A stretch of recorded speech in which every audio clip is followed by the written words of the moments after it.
बिस्मिल्लाहिर्रहमानिर्रहीम। स्टूडेंट्स, आज का टॉपिक जो है वो बॉल एंड बाउल सिस्टम है। ये पहले नंबर पे एग्जांपल है सिंपल हार्मोनिक मोशन की।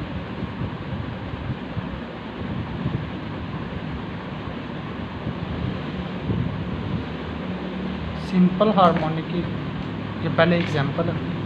सिंपल हार्मोनिक है क्या, ये हम पढ़ लेते हैं।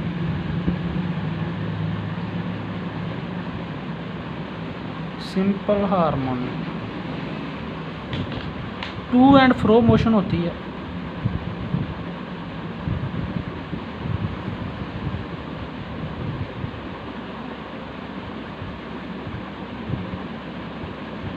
Of body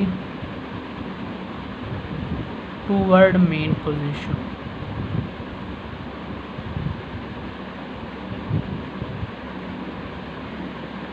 to and fro motion of the body toward mean position, अपने मेन पोजीशन के इर्द गिर्द घूमना सिंपल हार्मोनिक मोशन है। इसमें कुछ शर्त है। Acceleration is directly proportional to the displacement, जितना जितना एक्सेलरेशन होगा उतना ज़्यादा डिस्प्लेसमेंट होगा।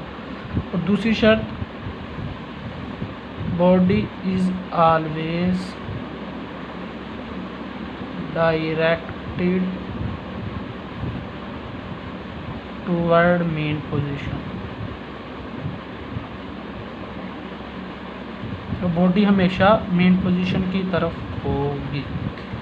आगे बॉल एंड बाउल सिस्टम, इसकी एक्सप्लेनेशन में हम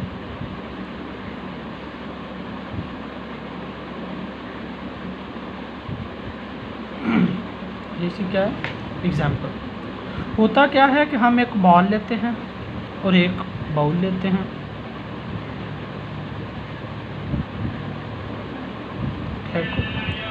ये बॉल है, ये मेन पोजीशन ओ पे है, ये एक्सट्रीम पोजीशन ए और ये एक्सट्रीम पोजीशन बी। बॉडी का वेट नीचे को mg और आप थ्रस्ट फोर्स ऊपर को r। ठीक हो गया। नंबर 1 पोजीशन पे we move the body toward a position. और इससे पहले मैं आपको कुछ चीज़ें बता दूं कि ये जो बॉडी है ये एट अ रेस्ट में है, क्योंकि नीचे वाली फोर्स और ऊपर वाली फोर्स इक्वल है और बॉडी एट अ रेस्ट।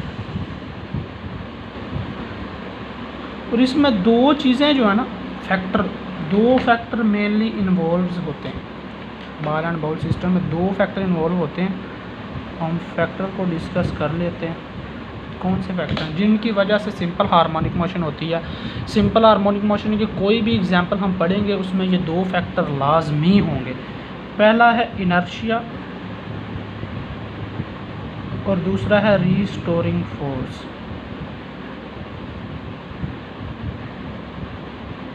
ये दो चीज़ें जिस एग्जांपल में होगी वो body as a SHM simple harmonic motion का काम सरअंजाम देगी। देखें, पहले हम बॉडी को कहाँ ले गए, एक्सट्रीम पोजीशन ए पर, वो हम आगे बना लेते हैं।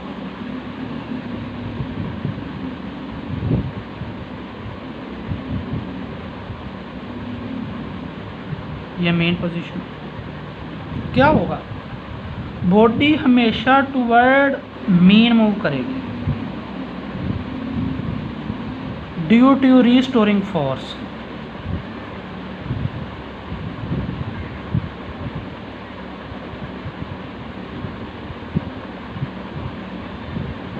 रीस्टोरिंग फोर्स जो है ये क्या काम करती है, always directed toward mean position.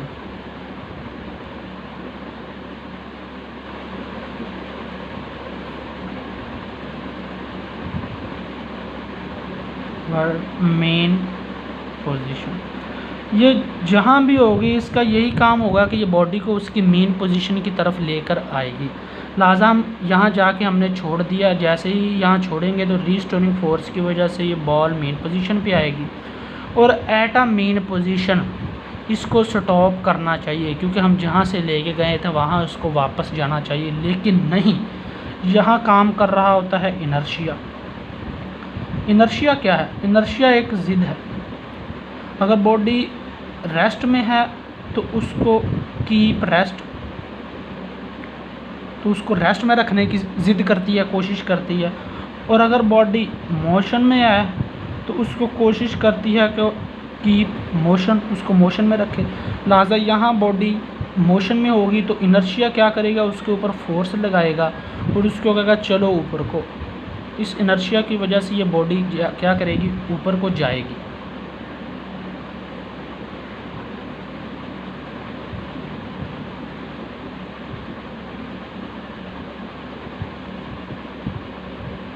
Body जा रही है ऊपर को और इस एक्सट्रीम पोजीशन बी पर पहुंच गई,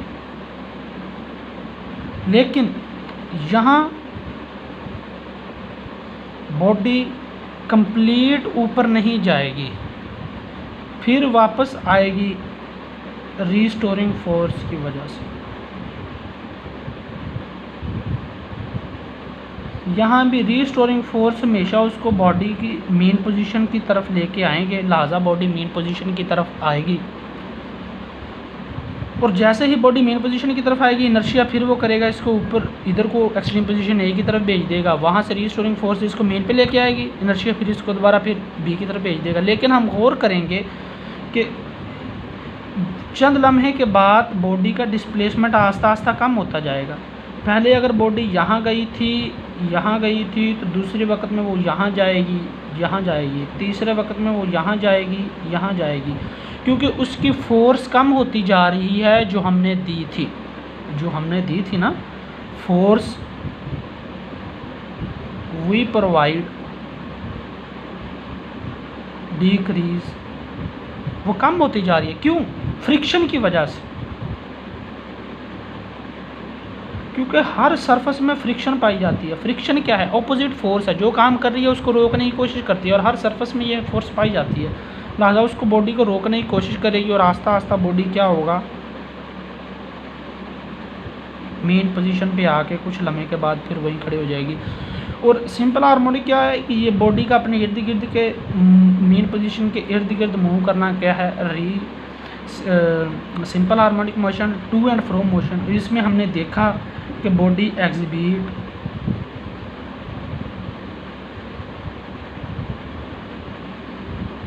to and fro motion, so it is a example of SHM। ये थी इसकी एग्जाम्पल सिंपल हार्मोनिक मोशन की। जी, कुछ समझ ना आई हो तो कमेंट में ज़रूर पूछें, हम आपको उसका जवाब ज़रूर देंगे।